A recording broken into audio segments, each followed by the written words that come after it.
Good evening and welcome to another edition of the Press Box. Brian Carson here with my co-host Kenny Varner. How you doing, Kenny V? I am doing great. How about yourself? Not too bad, not too bad. We are happy and thrilled tonight to have Theresa Lamont, who is the Mifflin County girls varsity lacrosse coach. And they had a great spring season, took that next step, made it to the District 6 finals against State College, and then played in the District 3 tournament. And, you know, a lot of the girls have just started playing this 3 or 4 years ago. And Teresa's got something else that's going on next week, and we're going to talk about that. But before that, thank you, Theresa, for coming on. Sure. Glad to be here. Kenny and I don't show ourselves because we have faces for radio.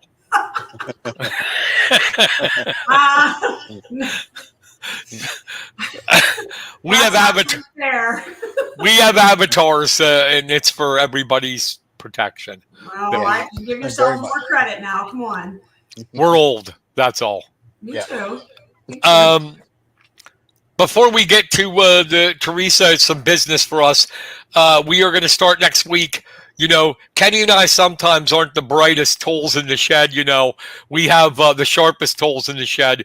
We've had this podcast for almost a year now, and we finally made a Facebook page today. So it's not going to be on Central PA Sports anymore.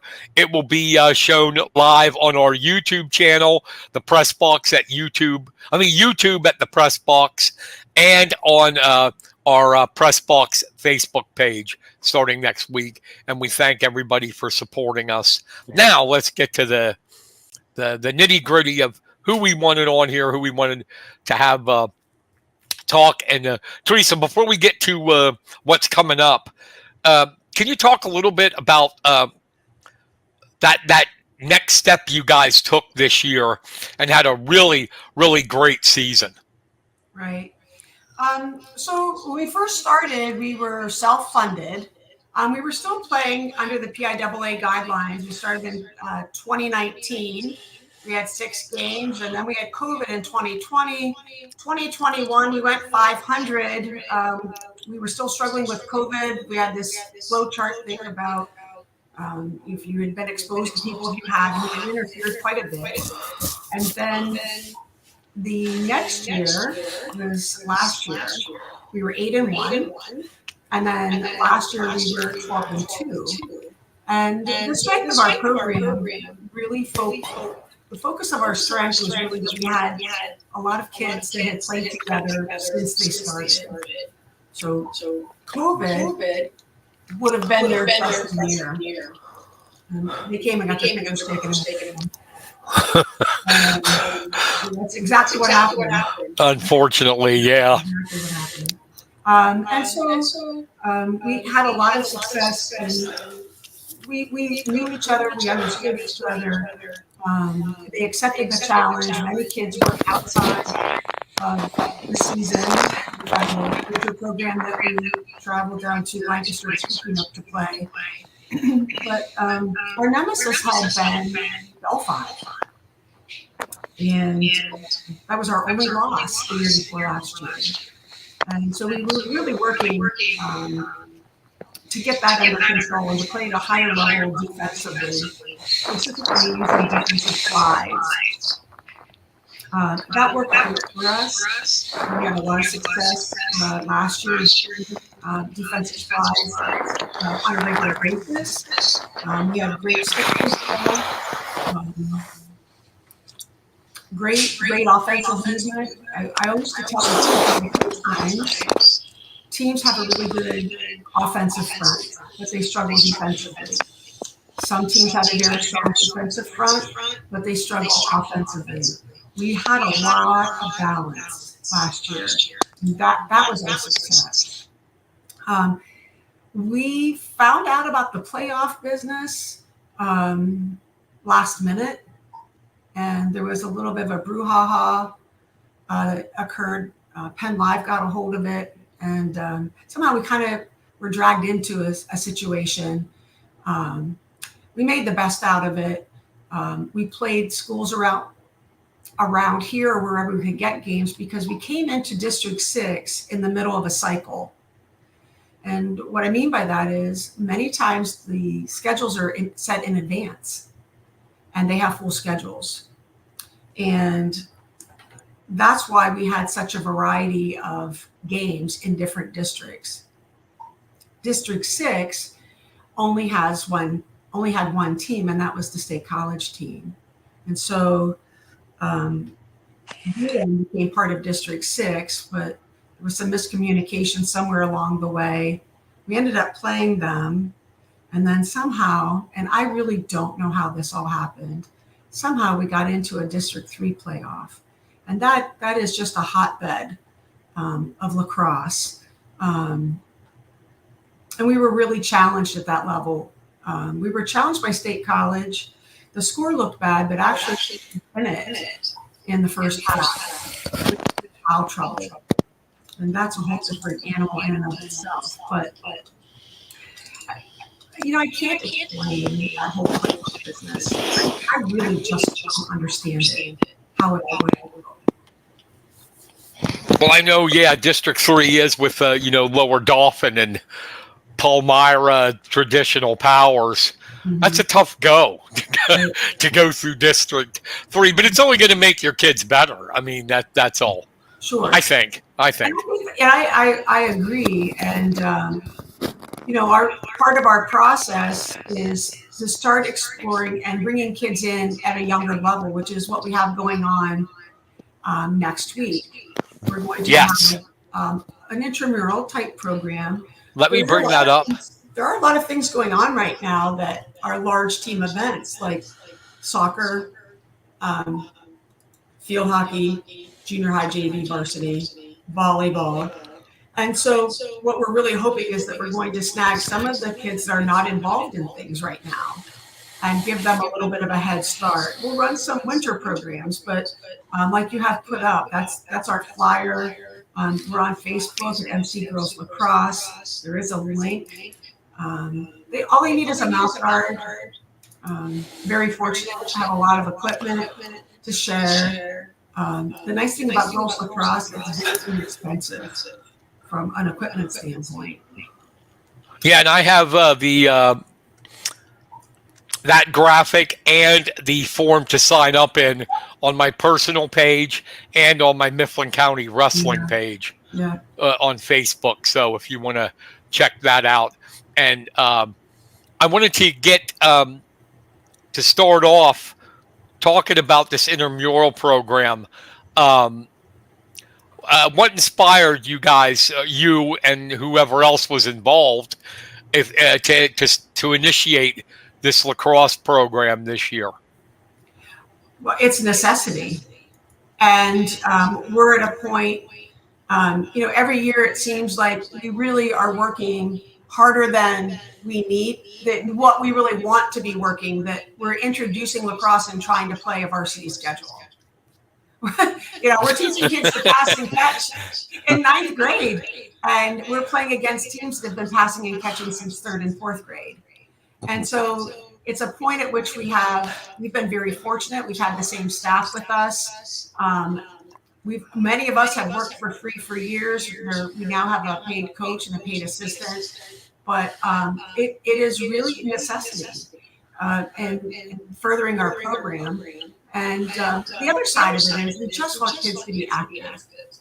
And it's fairly non-committal. They just have to buy a $2.98 mouth guard at Walmart or whatever. And please come. And we're hoping in the past, we have had an after-school program. The first year we did it, we had 30-some kids. Could not believe it. It was like the clown car. Kids just kept getting off the bus and off the bus. And so this year we're attacking the 6th through 8th graders the most, because we don't have as much involvement with after-school activities like we do with the 9th through 12th graders, or the 8th graders through, the 7th and 8th graders through field hockey. But we're going to try to get some of those 6th through 8th graders involved. Yeah, and I don't think you're going to have problems. We talked a little bit before we went on. Lacrosse is really a fast-growing sport. Mhm. You know, male and female, Right. and I guess it's happening at the right time, wouldn't you say? Because maybe even 10 years ago this wouldn't work. No, no. Even when we approached our athletic department in 2018, it was November of 2018, and I've been doing lacrosse and phys ed for 20 some years, but it wasn't until we had a team that I think kids really became vested in it, in the class. Like, there's a reason now. They understand it, they've seen it, it has perspective for them. And so, yeah, we do see more of it in this area, but we're still the new kids on the block, and we will be for probably a good, another 7 years yet. It's going to take us a while. This winter, the plan is to run play dates with, beginning with third graders, and maybe just do like a Sunday afternoon here and there with third through sixth graders. Fall's just a really busy time. I drive by the park like I did last night. Those fields are packed with kids. But when they get to be in sixth, seventh, and eighth graders, we stop seeing a lot of involvement in activity. And so we want to try to get some of those kids back into an activity. Now, you mentioned you taught it in phys ed, but what got you involved in the sport? What was it that attracted you to it? Why do you like it? What made you want to be a coach? Well, I know you just told me before we got on the air you don't like talking about yourself, and here I am asking you questions about yourself. That's why I was scratching my head. I'm thinking he's not a very good listener. I'm just naturally curious. Yeah, so the interesting thing that happened to me is I had sponsored a student teacher from Penn State, and she was a Penn State lacrosse player, and she was a 4-time All-American at Penn State. She had never played lacrosse until she was a 9th grader. She grew up in Connecticut, where lacrosse is really big there. And I had done lacrosse and phys ed, but we kind of used very childlike sticks. And at the time, Penn State, there weren't all those rules about could they give equipment away. Now there are a lot of weird rules. But she had given me probably 35 sticks. And they were probably no less than $300 at the time, a piece. And so she ran a unit in lacrosse. And I thought to myself, our community would really benefit from this. This is a large group activity. We should really try to do something. The problem is when you try to spearhead something, you have to be, it's not just 1 year that you spearhead it. This is a huge commitment. And sometimes you feel the weight of the district on your shoulders because you've asked them to buy into what you're doing. And you finally got the support. But it really started with her. And she's been named Connecticut's Cook of the Year several times. Her name is Kristen Wood. And I thank her every day. I always talk about her and about how we can have success. She never played lacrosse until she was a freshman in high school. And she was a 4-time All-American.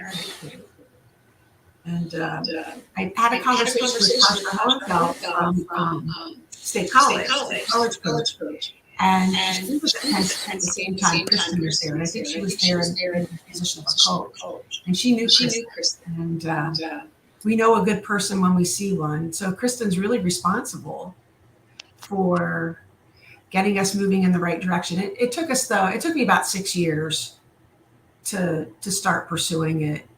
Zach Smith started the guys program, and had asked me, hey, can you start the girls? Well, you have to be in the right place in your life personally and professionally to take on this type of a responsibility. My kids were still home. My kids were in college. It wasn't the right time for me. And you just get to a point in life and you say, I have some time to share, and I'm willing to do that.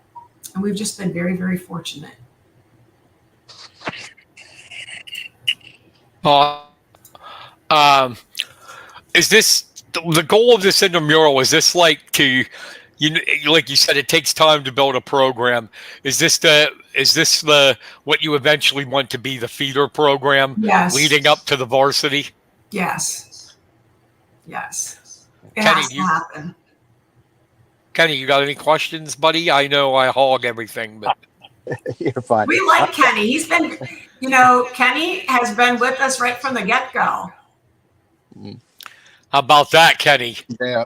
It was great to see Mifflin County get lacrosse. It was I covered it a lot whenever I was up in Bellefonte, and then when she brought the program down to Mifflin, I thought that was great. I didn't know much about lacrosse until then, but yeah, it's a great sport. The question I have is, did you expect the success that you had so early?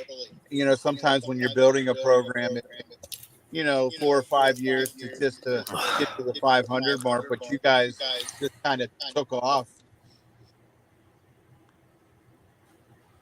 I can kind of hear you, Kenny. I'm struggling to hear everything. I heard you talk about we've had a lot of success, but I couldn't hear the end of your question. Okay. When programs start their sports, sometimes it takes 6 or 7 years to get to the 500 mark.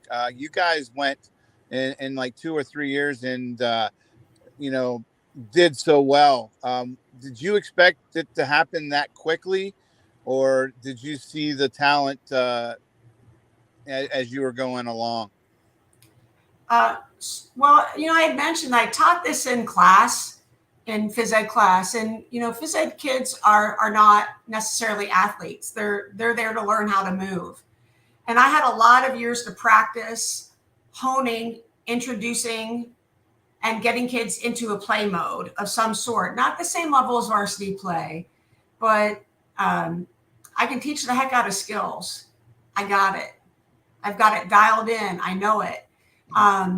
But the bigger picture of the game is I rely on our coaching staff. You cannot do it by yourself. You cannot see the field. You can't have the vision without your coaching staff. And we've been very fortunate. We had Coach Johnson with us the whole time. He's worked with our goalies. He knows guys lacrosse. It's a bit of a challenge to switch over to girls lacrosse. But he does all of our strength and conditioning. Hillary Worley is with us. She's been with us except for the first year. Todd Johnson is the only one that helped me the first year. But Hillary's been with us since then. She was a standout basketball player at Lewistown. Mm-hmm. And Tanja Fike has joined us as well. And basketball and lacrosse are so closely related. The guy that invented basketball, James Naismith, he played lacrosse. And when we start to talk with basketball people, and they start to see the connection. So Hillary Worley has really been a big part of our success on the offensive front. We did have a lot of success. And I know we kind of got beat up a little bit in the press, somebody talking pretty much that we were playing Sisters of the Poor. That how do you end up in playoffs when you didn't really have great competition? And I was disappointed to see that in print. I was disappointed to hear it because the programs that we've been playing, they have been around for 10 years. Mm-hmm. Bellefonte started from the bottom up. We started from the top down. So their kids are, and their programs do have a lot of strength. But you're right, Kenny. We've had a lot of success, but we've had that same group of kids together. And, we see that a lot with the kids that have success playing baseball and the Babe Ruth programs. Those kids that played together, we can't teach that cohesiveness. That is an experience. And it's worth its weight in gold. And I always tell kids that individual success is an exponential jackpot. That when you are good, it transfers to other people, and then that transfers and that transfers. And we saw that with that group of kids. We're going to struggle probably this year because our JV kids, we couldn't get games for them. We don't understand.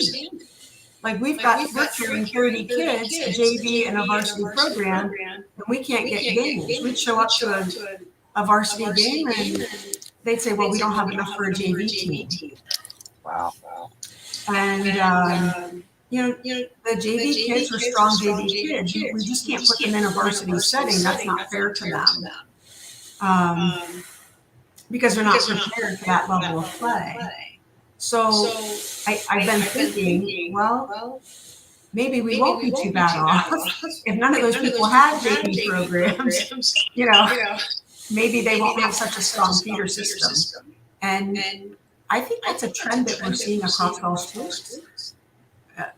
Teams are having difficulty fielding JV and varsity teams, standalone teams. Absolutely. And I don't understand it. I don't know what the answer to that is. Yeah, just not enough kids coming out like there used to be. I tell people now, like, Mifflin County Wrestling is one of the best programs around in District 6. They average about 24, 25 kids. And I remember my senior year, I went to Bald Eagle area. My senior year of wrestling, we had like 72 kids go out for wrestling. Yeah. I mean, we had enough for 5 teams. And you don't see that anymore. There is no JV anymore. You're right, in almost any sport. But who was the guy, the reporter that said it? Because we'll straighten him the heck out. We're trying not to go back there. We'll straighten him the heck out right now. Well, it's just unfortunate because, we work really hard. And I think that when we first started, I would kind of describe our players as JVH kids with beginner skills playing a varsity schedule. And really, you can't have a whole team that just picked up sticks playing a varsity schedule without challenge. We were challenged. We just got better. And we got kids to buy into the process and that you do have to work. And you have to be a student of the game. You have to watch film. And some kids want to do that and some kids don't. But it's such a benefit to our team. I just don't, that is the nemesis, I think, for all coaches lately, is to try to find out what is making these kids tick. I wasn't coached the way I coach. None of us were. I said to one kid, I'm closing in on 60 years old. If I coached the way I was coached, I would have never gotten started. But I want kids to love the game. And we just need the kids to give it a try. Because we can make them love the game very quickly. They will have success. And the best thing that can happen is that they come and they have a great time and they learn something new every time. If they end up playing for us at the JV or varsity level, that's icing on the cake. But we're hoping for 15 students because we know that this is a really busy time for team-oriented sports. But if we can get 15, 20 kids, that would be phenomenal. We'd love to have that. Speaking of coaching, are there specific skills or techniques that you'll be focusing on during this intramural sessions? Yeah, we'll use all the basic skills. It's a game of pass, catch, scoop, and shoot. And we scoop the balls we don't catch. We'll be playing small-sided games, and we'll introduce some basic rules and strategies. And really, it's an opportunity for them to explore. And but they won't have fun if they don't have success. So right now, I'm doing lacrosse right now in phys ed. I introduced it today for the first time to my 8th graders. They like it. They had Good. a lot of success, and I do think the challenge at this age group is convincing kids that it is okay to not be great at something. I think there's a certain age group where they really just don't want to walk on the wild side. They are afraid to put themselves out there. Right. And so maybe if we can get them at the 3rd, 4th, and 5th grade level through the winter, here and there, we can, be better prepared maybe in 2 years when they're in 6th, 7th, and 8th grade. But I will work with whoever I have. If we only get 6 Sundays and we get 12 another, we've got things to do. We will work with them. Kenny, what kind of lacrosse player do you think you'd be? I know what I would be. I'd be the kind, since I can't hardly run at all, I have no speed, I would just be hitting people with my stick. Well, I would do one even less. I would be a goalie. I could probably just but side goal. Being a goalie's tough. Do you see some of them shots they take, man? Yeah. And you got such a little stick, and I don't know. See, I just hit people's hands with, their stick with my stick. This is a goalie stick. Come on now. Oh, that's kind of big. It's a butterfly catcher. It's huge. Well, there you go, Kenny. Yeah. I'll play defense and hit people with the stick. Yeah, so here's a field stick. Here's a goalie stick. Wow. I like that's bigger than I thought. And you get to wear a helmet. Look at that. Yeah, if you don't want to run. So Michaela Bodley was our goalie, and she was a basketball player. Basketball players really do have a quick adjustment for lacrosse, but she said, I don't think I want to run. Well, we got a spot for you. Girl after my own heart. Yep. She said, I don't really want to run. Well, you can play low defender. I'll be low defender. Yeah. But when they score, the goalie's looking at you like you let them through. What's up with that? I'll just get penalties, hit them with my stick. Yeah. Well, that in girls lacrosse, that is a problem.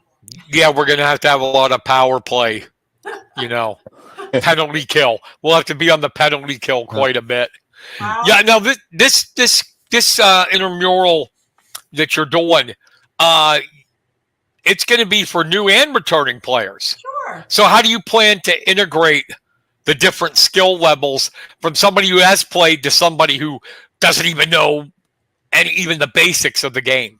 Right. Well, so I do that in school every day. I get kids to come here at this level, and kids are here at this level, and we always seem to make it work. We have, I think, 4 or 5 returning players that are not involved in anything right now that are going to be showing up. I've got some particular challenges for them that I'm going to put them off on a different area.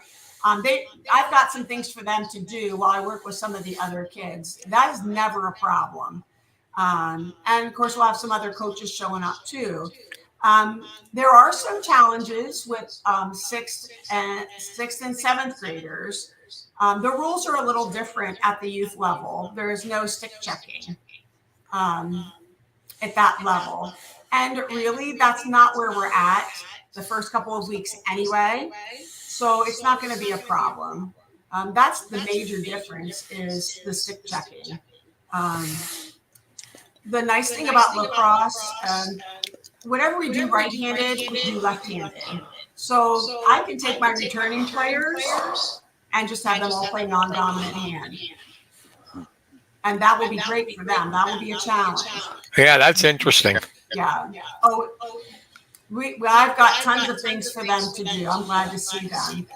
And then we'll see them and some of the other kids in November and December. We'll start to see some of the other kids when we come inside to do some things. But our main focus really is to get some new kids showing up and getting them to talk about it and bringing their friends. So we do have a deadline to register, which is the 25th. It's Monday. I will put that up again so everybody can see. But I'm not opposed to, if somebody wants to register late, I'm counting on, we've got quite a few 6th graders registered. I'm counting on them to say to their friends, hey, I like that. You should register and come. We'll take those people, no problem. I'm just asking them to register so that I have enough equipment over there, because I've got to haul everything over from here over to the Highland Field, the junior high over to the Highland Field. So the registration is really about numbers and me planning to make sure I have everything. Starting lacrosse and phys ed in 8th grade right now, my phys ed classes, I just passed a girl in the hallway at back to school night, and she goes, I love lacrosse. We should do that the rest of the year. And I'm like, oh, I don't know about that.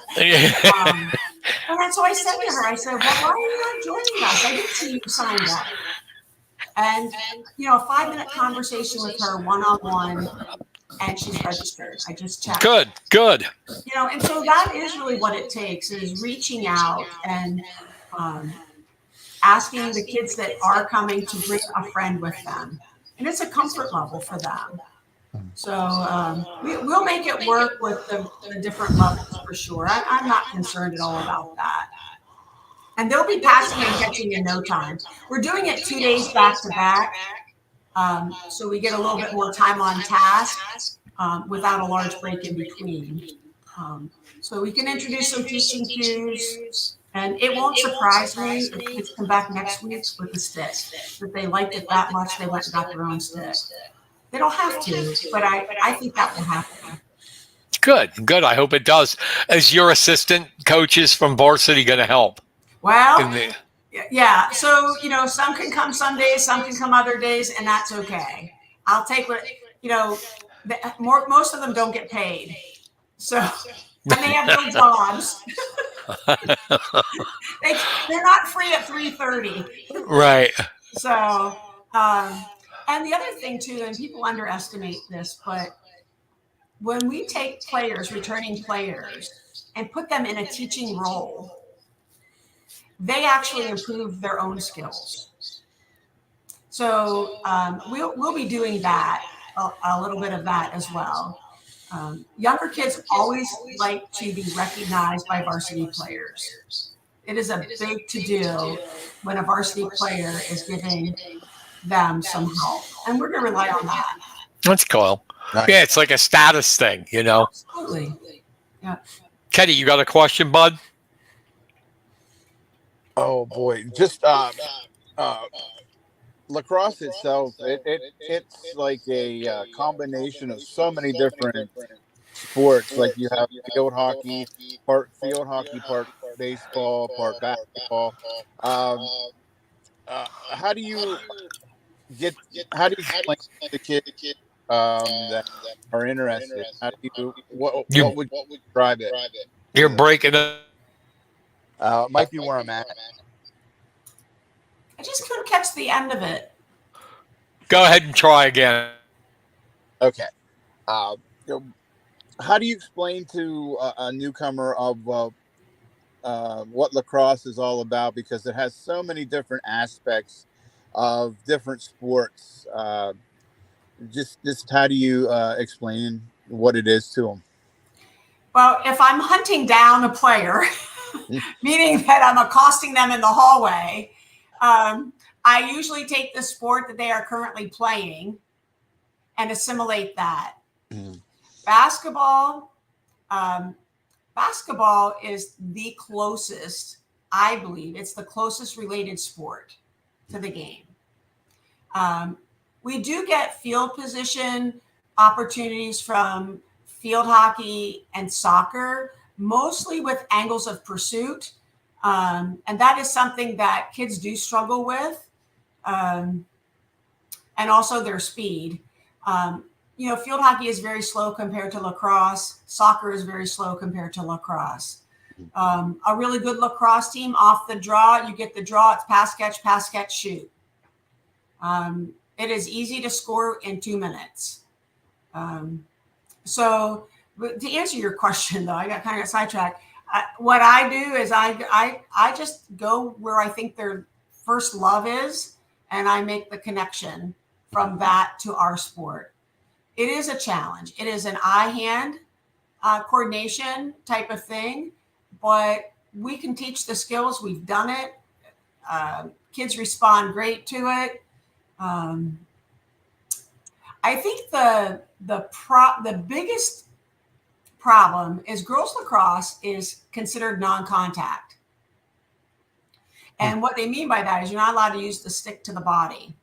So I can be holding my stick, and as long as I have my hands on the body, I'm good. I'm just not allowed to extend this way, and I'm not allowed to expose the stick to the body.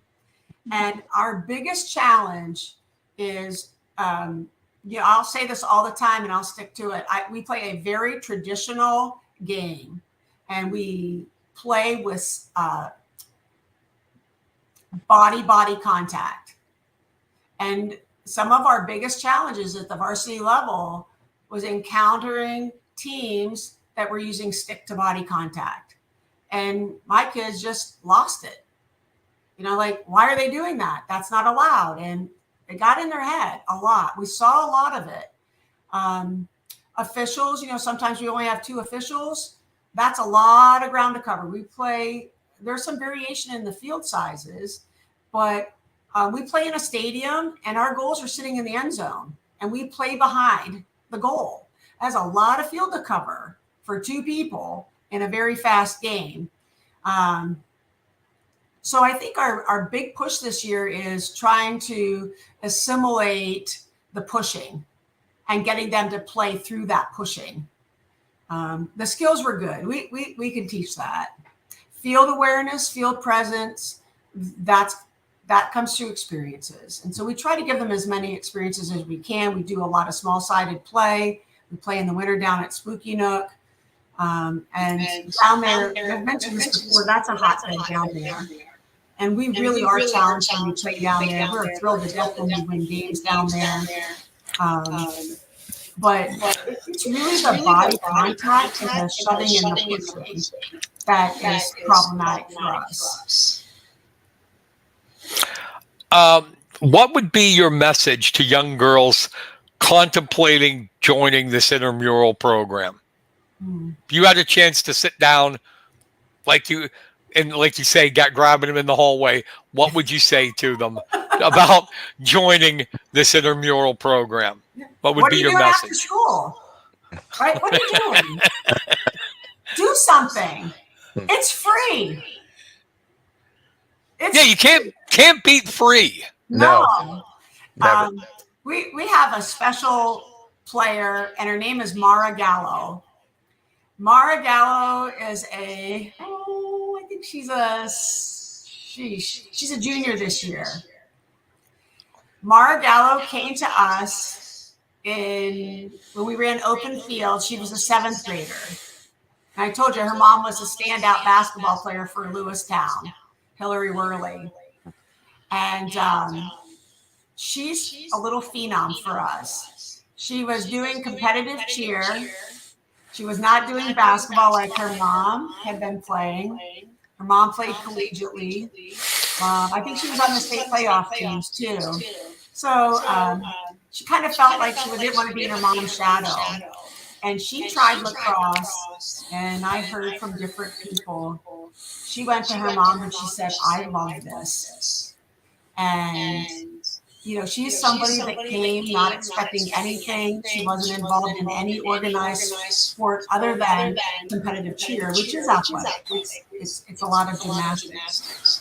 But if you have the desire to try something new, I got you. You'll love it, but you have to have the desire to try something new. I cannot intrinsically motivate kids. It has No, that's true. It has to start with them. So if you're willing and you're not doing anything, please come. You know, if you're at the middle school, you just hop the bus. There are 2 buses you can get on, and they bring you here. Yeah, don't make Kenny and us come get you. No. You know, try it. It's a lot of, if you've played organized sports and you haven't been doing it, come back. If you've never played organized sport, come to us. We got you. We'll get them going in no time. Awesome. Any final words you'd like to add, ma'am? No. No, I talked a lot. Oh, that's good. That's good. You never believe how many people we have on that don't talk. And in the back of our minds, Kenny and I are going, oh, my God. Well, you know, we've had so much community support. And for a sport that's so new to this area, I remember the first year I had lacrosse gear on, and I heard, you know, people would say, what's lacrosse? What is that? Last year was the first year that I did not hear that. Nice. I did not hear it. And, you know, I'm so appreciative that, you know, you have us on, and, you know, you hear about all of our scores, but, you know, Kenny, he's been there with us from the start. You know, we got coverage from Kenny when we couldn't get coverage from other people. And Yeah. I remember that, Kenny, and our kids do too. The kids that you first encountered, they're in college now. They're in their second year of college. But they know and they appreciate. You came to the field. Those kids had never had a stick in their hand. You know, they were completely new. And they were so happy that somebody was interested in us, and you've been with us the entire time. And we need people to spread the word that this is it's a tremendous opportunity to be active, to challenge yourself, and be a great representation in our community and our school district. And we have kids that are playing at the next level. We have 3 kids that will be playing lacrosse, and we have 2 more that are playing field hockey. And we're hoping that they will get picked up for lacrosse because they can do it, they can handle it. And so there really are opportunities, even if you just want to play intramural or if you want to go full tilt, it's there. And we can't do it though without the community support, and we've been so fortunate for that. So thank you. Awesome. Let's put that up one more time for people to see. It is this coming Tuesday and Wednesday. Well, this coming Tuesday and Wednesday it starts. It goes from the September 26th to October 25th. Girls intramural lacrosse. It's free, people. 6th to 12th grade students, new and returning players. They'll even bus you there. You can't beat it. You can't beat it. Sticks and goggles provided. I mean, come on. Yeah. All you need is if you got goggles and you know, mouth guard like here and sneakers. Yeah. I mean, they just need a mouth guard. That's it. Mm-hmm. And if you're, you know, like Theresa said, if you're not doing anything, this is a great sport to get into, and you never know. You try it, you might not want to give it up. Yep. We're just glad that they try and that they want to be active. Theresa, thank you so much for coming on. We appreciate it. You're very welcome. Great interview. Yes. Thank you so much. And let us know, come back on, let us know how the intramural program is working. We'll do it. Keep pushing for us. I will, and I know Kenny will. Oh, yeah. Yeah. Thank you. All right. Thank you, Theresa. Appreciate it. You're welcome. That is Theresa Lamont, the girls varsity lacrosse coach, 12-2 last season, Kenny. And I'm gonna I do that with a couple coaches. I'm going to renegotiate her contract with Tish. I'll be her. I'll be her agent, and I'll take it. you know, we can go into the negotiating table. Hey, we went 12-2. Yeah.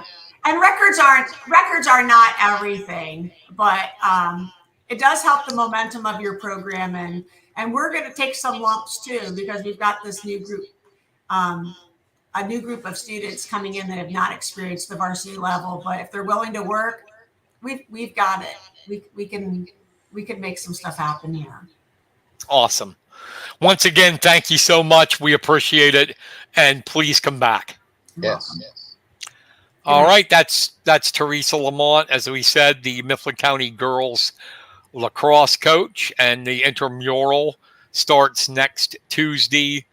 Monday's the end of registration, but you heard her saying she'll take you no matter what.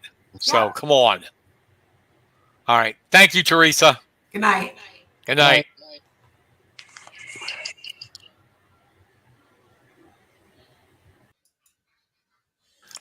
All right. It's time for football. Kenny Varner. All right. It is time for the feet ball. We'll run a little late. We always run a little late, Kenny. Everybody's used to us running a little late.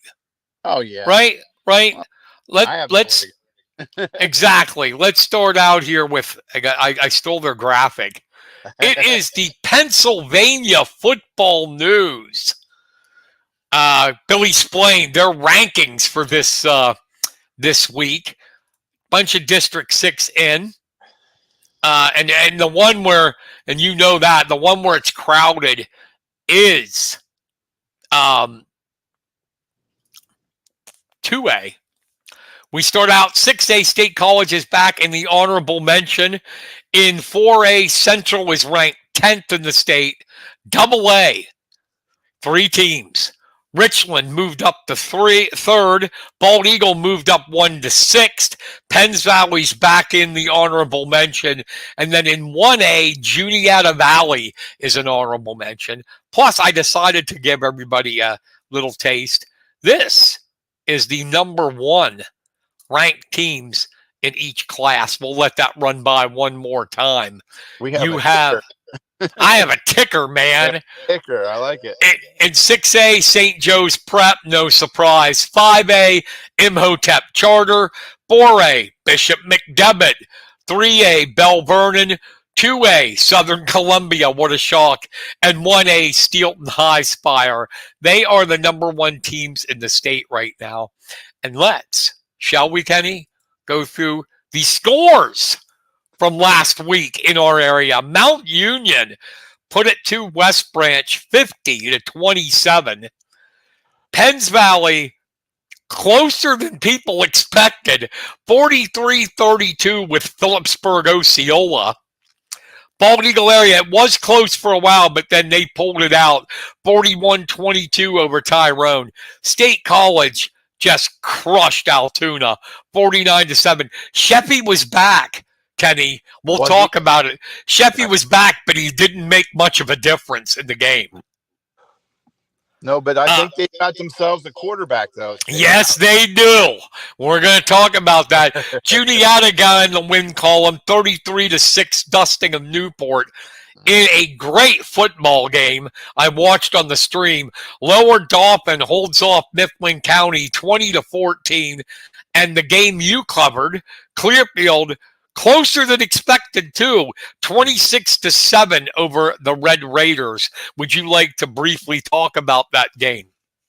Well, that was a game where the offense for Bellefonte finally started to work a little bit. In the first half, even though they trailed going into half, Bellefonte actually had the momentum and they actually outplayed Clearfield, which, you wouldn't think with the history of Clearfield and, how Bellefonte's been trying to get themselves back into the win column. But penalties and big plays again proved to be the Achilles heel for the Red Raiders, and Clearfield took advantage of them early in the second half. Well, at least this time they scored, because they've had like 2 games where they didn't score. So at least they got in. I want to talk about with you when we preview their game. Mm-hmm. Well, we'll get to it. They debuted a new quarterback at Bellefonte, a new starting quarterback. And as far as the stats I saw, he looked pretty decent. Yeah, he did. Even he was one of these headstrong players. I believe his name, last name was Halterman. Yes, I got it right here. His name is Liam Halterman, and he was 7 of 13 for 93 yards and a touchdown pass, and he also had 16 carries for 60 yards. So he was most of the offense and had a great day. And I think Coach Confer found his quarterback. Oh, I think so too. Kid's a tough kid. He got hit in the back with a helmet and was only out for one play and came back in. So he's a tough kid. He kind of reminded you, the offense at times reminded you of the Bellefonte of a couple of years back when Shannon Manning had it. They'd have a good running quarterback and a nice pass game. For a quarter and a half, You broke up on me, Cuddy. Oh, okay. For a period and a half, they had that. Well, yeah, and it makes you wonder, where was this guy to start the year? I mean, well, yeah,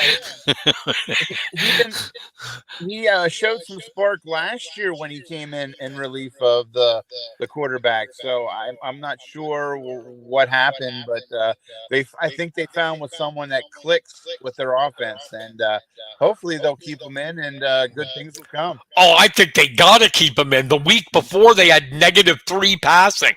Mm-hmm. Yeah.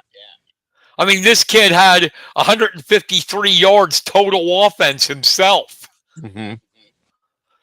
Well, so and here's the thing too. What the score doesn't show is they went into the half trailing just 14-7, and they had the ball coming out of the half. But the first play of the second half, the center centered the ball over the quarterback's head, and Clearfield recovered in the end zone. And football's a game of momentum, and that's all Clearfield did. Yeah, and that's going to happen with young teams, and that there's always something that like a penalty, a miscue, a turnover just changes everything. Mm-hmm.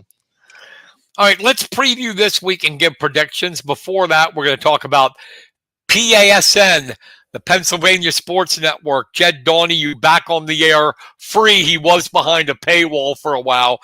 Now he's back free, and his show, I believe, is on weekdays at 5 to 7. So it's good to have Jed back on the air. A good friend of ours for a long time. PASN, and you can go check out their website. I think it's pasports.net or something like that. If I'm wrong, he'll correct me. But you can go see. You can go see there. Previews start out with probably the game of the week in the Mid-Penn Commonwealth. State College 2-1 travels to Central Dauphin to take on the 3-1 Rams. And we were talking about Sheffy came back, but I mean, he did score 2 touchdowns, so I won't say that he wasn't important in the game. 8 carries, though. Only 8 carries, 38 yards, and 2 touchdowns. But the player of the game, we talked a couple weeks ago that State College, their main concern coming into the season was quarterback. And they found it. Eddie Corkery, 12 of 14, 309 yards, 4 touchdowns. Ty Salazar, his favorite target, 3 catches, 100 yards, and a touchdown. And wow. Daimir Code, or Coad, I don't know how he says it, 4 catches, 101 yards, and a touchdown. So State College cranking up that passing game. If they get Sheffy going again, they're going to be tough to beat. Yeah, well, they didn't really need Sheffy with Altoona because they pretty well beat them up. So having a rested Sheffy is going to be good to come into the game against Central Dauphin. Now you have a double-headed threat. And, yeah, the Rams are really good too, though. Their quarterback, Kieron Plummer, was 11 of 17, 131 yards and 2 touchdowns last week. They beat Chambersburg 35-7. Miles Copper, their running back, had 113 yards and 2 touchdowns.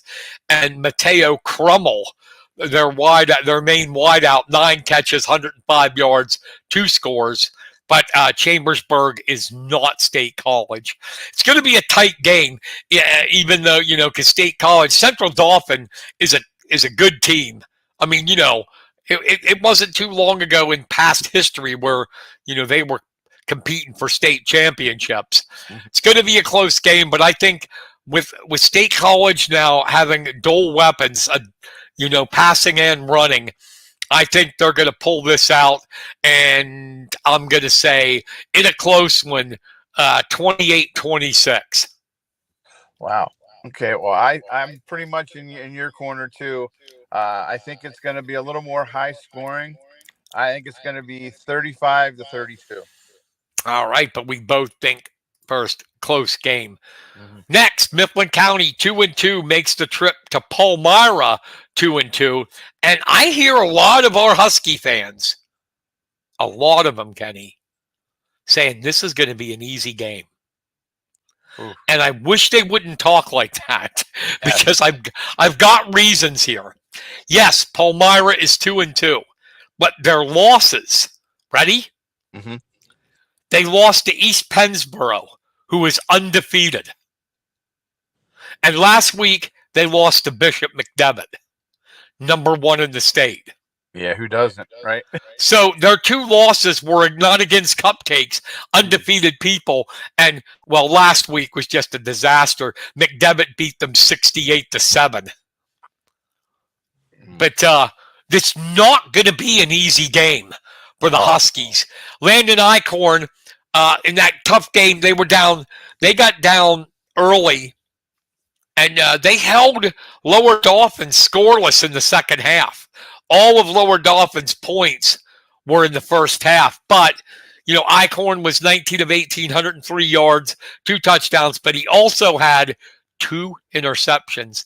The guy we were talking about when the season started, Landon Haig, the sophomore, thought he had potential. 5 catches, 85 yards, and a touchdown. Deacon Schaefer, 78 yards, not bad, but, I mean, the key for Mifflin County is they got to get that running game going again, Kenny. The first two games of the year, here is his stats for Mr. Schaefer. He had 399 yards and 6 touchdowns against Central Mountain and Schick. The last 2 games against Altoona and Lower Dauphin, he has 84 yards and no touchdowns. That can't happen if Mifflin County wants to win this game. Mm-hmm. I agree. Even so, not to take them lightly, I don't think Mifflin County will. I'm going to say 24-17 Huskies.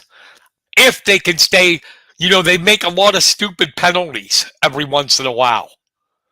If they can stay pretty clean penalty-wise and not turn the ball over and even establish Schaefer a little bit, they'll win. Mm-hmm. What are your thoughts? I think it all depends on the first couple minutes of the game and how things are going to go. When Mifflin County comes out and they dominate, they usually set the tempo. Then they usually have enough to keep the win. But I think this one's going to be closer than what maybe other people around Lewiston think. I agree. I think it's going to be maybe a 1 or 2 point game. I'm going to say 28 Mifflin. Yeah, I mean, and people have told me it's like, wow, we got an easy one here. Wait a minute. Do you know who Palmyra lost to? 2 undefeated teams. Well, And one's number 1 in the state in 4A. Well, and you know from covering so many years that most of these kids, after they play a team like Bishop McDevitt, they know going into the game that they're going to have a rough time with them. They're done, yeah.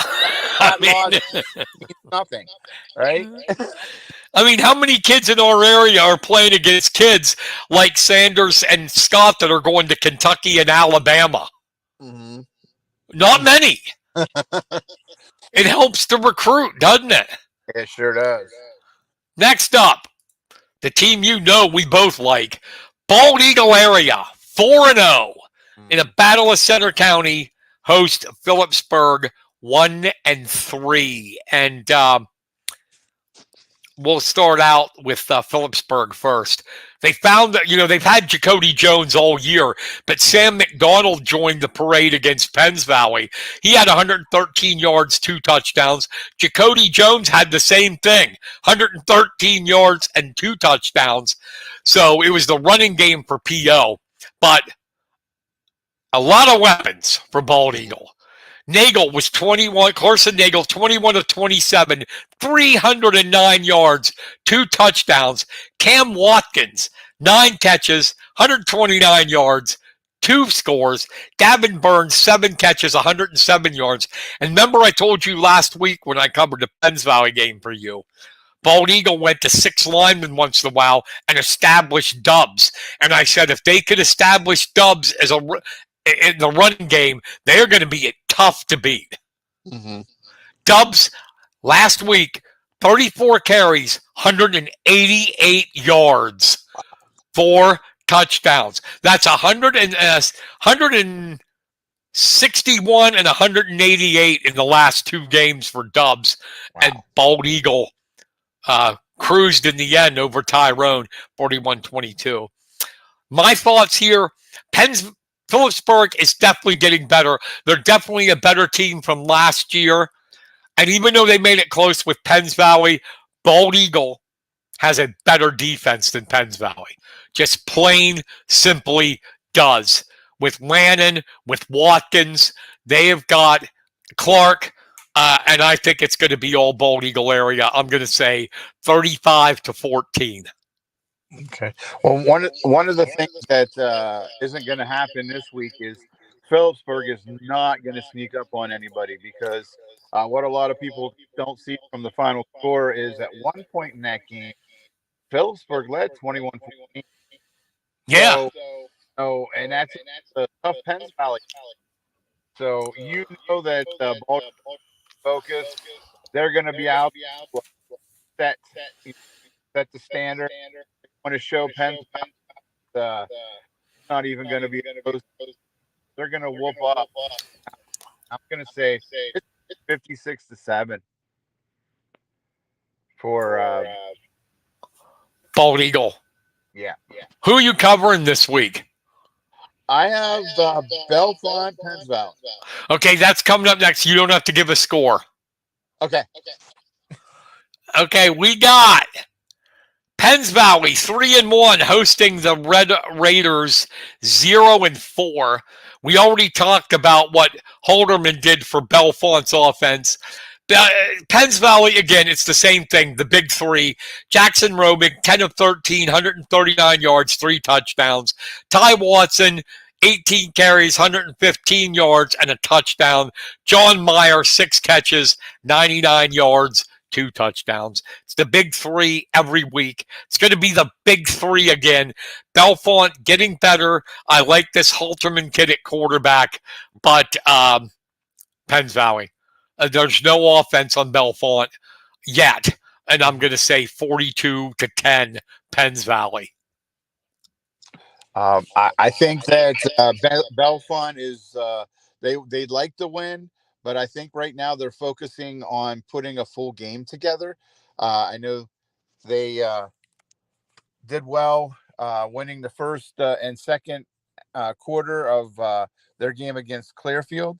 They got to keep going in that direction.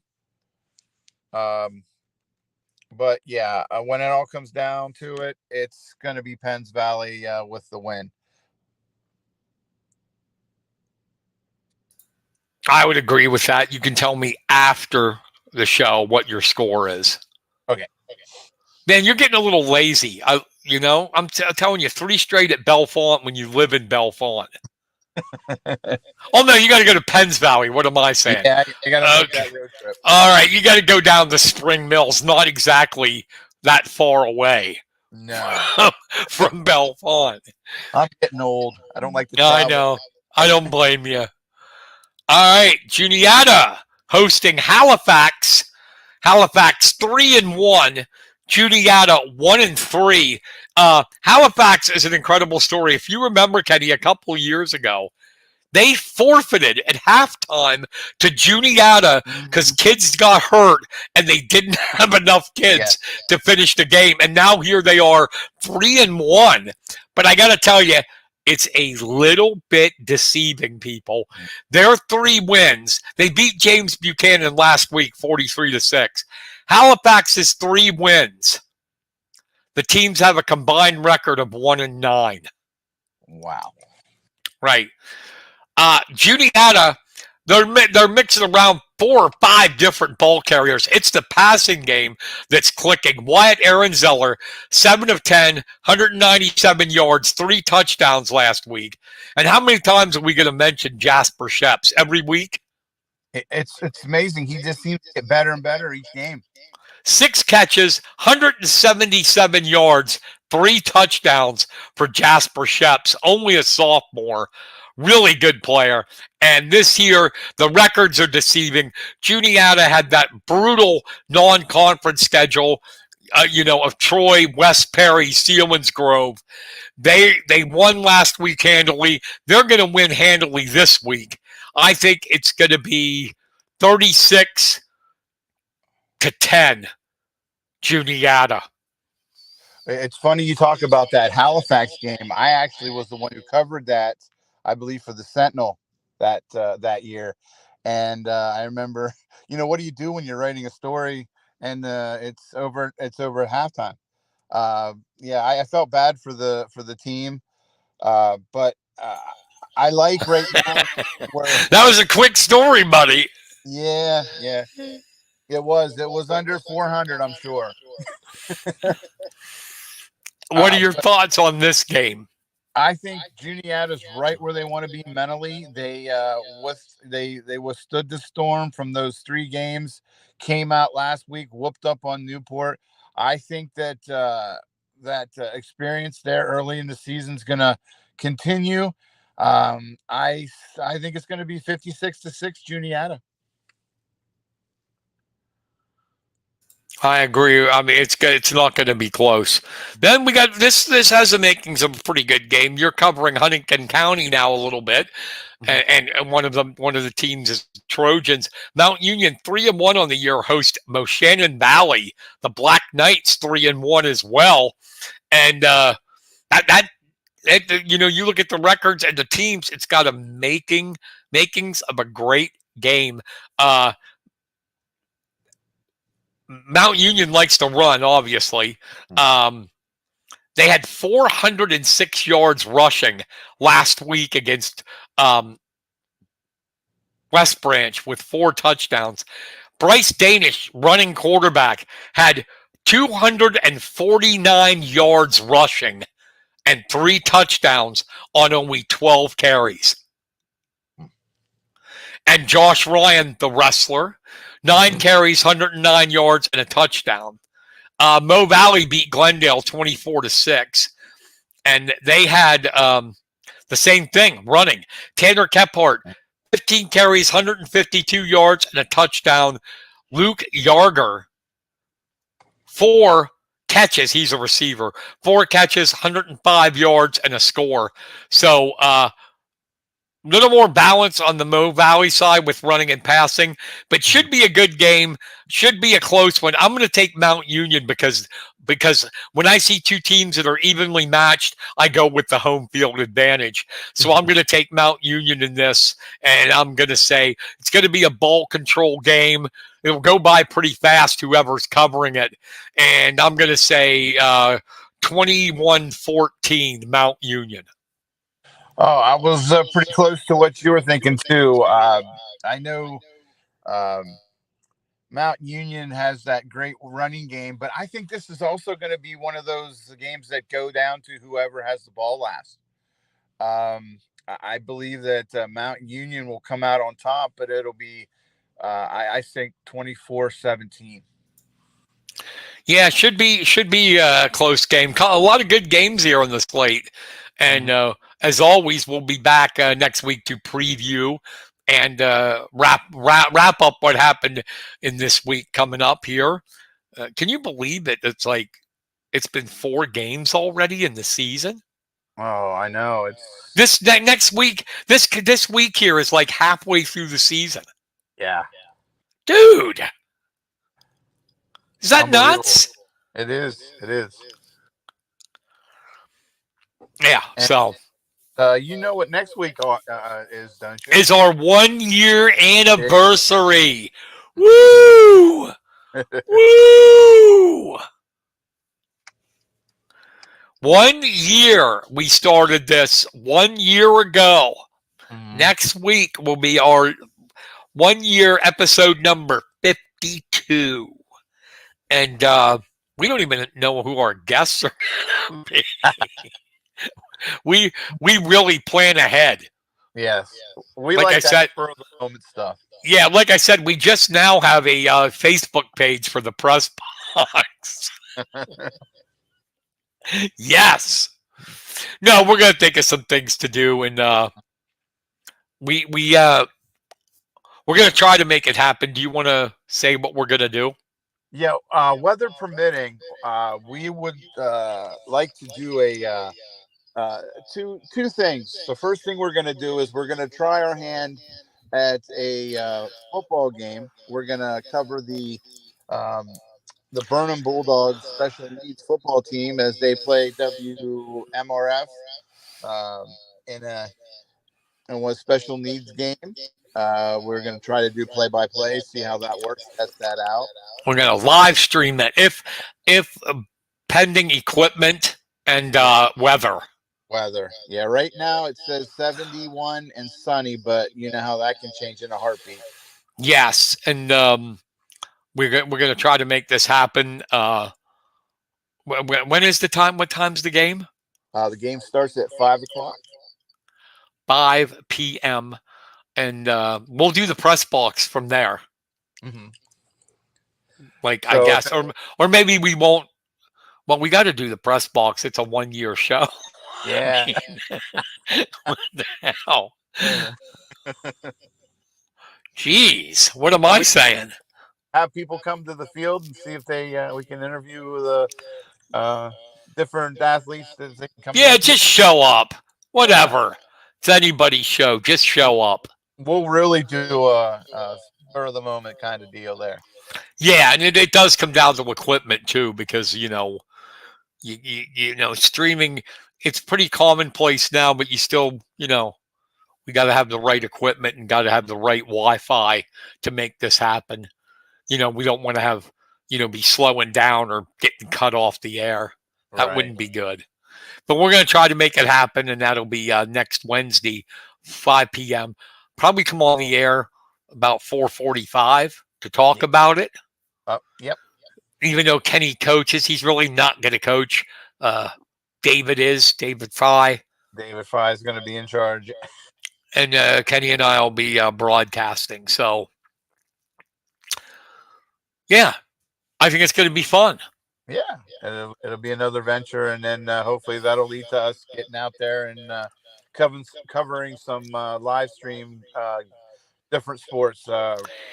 Yeah, what I would like to do is get start off. This is our test run, and then I'd like to start off with high school wrestling. Mm-hmm.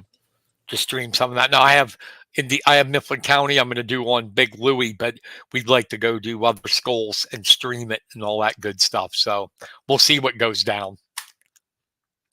How about it? Yeah, I like it. Do you have any shout outs? Yeah, actually, I've got. Hold on, we can't. You know what we got to do. Oh, I got to do the music. Feed the ducks, baby. Feeding the ducks. Okay, give me your shout outs, man. Okay, first shout out is to the Mifflin County boys cross country team. Yesterday they defeated State College and Central Dolphin on the road. Nice. Second shout out is Bald Eagle area soccer player Connor Maney. Maney had the goals working for him yesterday as he finished with 4 goals and 1 assist in a win over Central, 5-1. The next is the Mifflin County girls field hockey team. They struggled a little early. They have a new coach and new system, but the Lady Huskies have started to come alive here the last couple of games and working their way back up to try to get to the 500 mark, winning 2 consecutive games. Awesome. Here's a really we talked about this, I think, off the air. The Mifflin County volleyball team started off with the best record in school history. They're posting a 7-1 mark to start the season, making a push for the postseason. Something that's been a tough achievement. Yes, and I believe they're playing tonight, and if they win, they will set the single season record for wins, which was set last year when they were 7-10, and right now they're 7-1. Yeah, and it's incredible to watch those kids play. Yeah, and I just want to let everybody know, Jenna Slepika, I hope I'm saying her name right, the volleyball coach, will be on the Husky hotline on Big Louie tomorrow night with me at Vince's Pizza, and she's going to bring along some of the girls, and we're going to talk volleyball. Nice.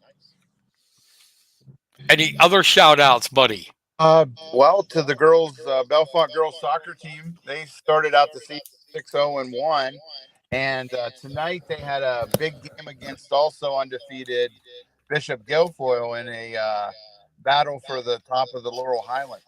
So hopefully they brought a win home, and it's been a good season for the Lady Raiders.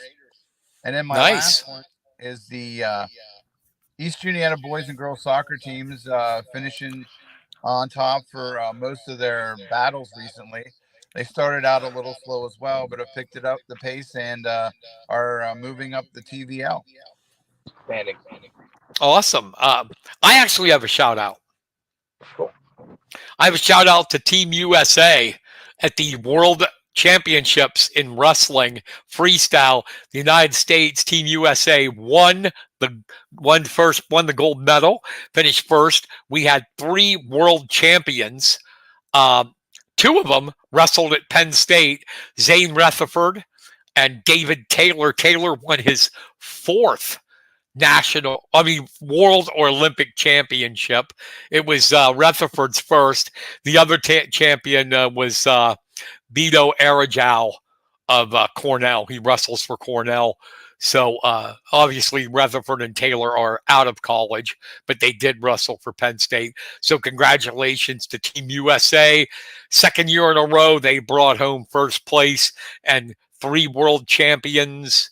And I believe we had, out of the 10 guys, 7 medalists. So great job for Team USA. Definitely. All right, and I'll tell you what, we talk about Penn State wrestling, right?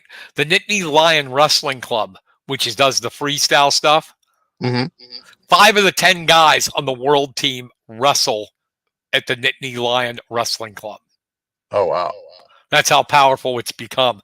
Taylor, Rutherford do it. Nick Lee, who was on the world team, was there. Same with Kyle Dake, who finished 2nd, and Kyle Snyder, who got 3rd. they all wrestle for the Nittany Lion Wrestling Club. So shout out to them too and what they're doing. Oh, one thing that we both neglected to talk about, and I just remembered. A big shout out to Nick Bedleon. Yeah. Just elected to the Kent State Hall of Fame. Yes, one of the all-time greats there with Kent State.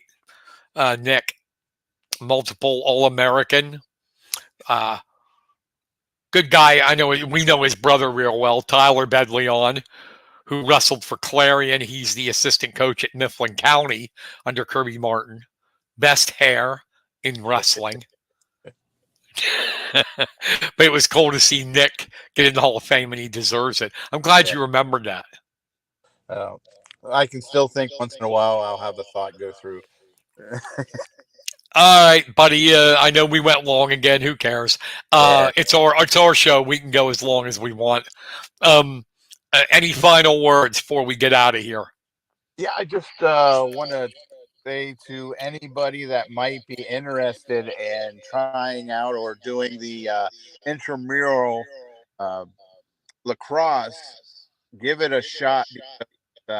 Lacrosse, once you play it, it's addicting to watch. It's addicting to play. Give it a shot, and you're in good hands with Coach Lamont. So I guess that's the only thing I have. I agree, and you can't beat it. It's free. My Lord.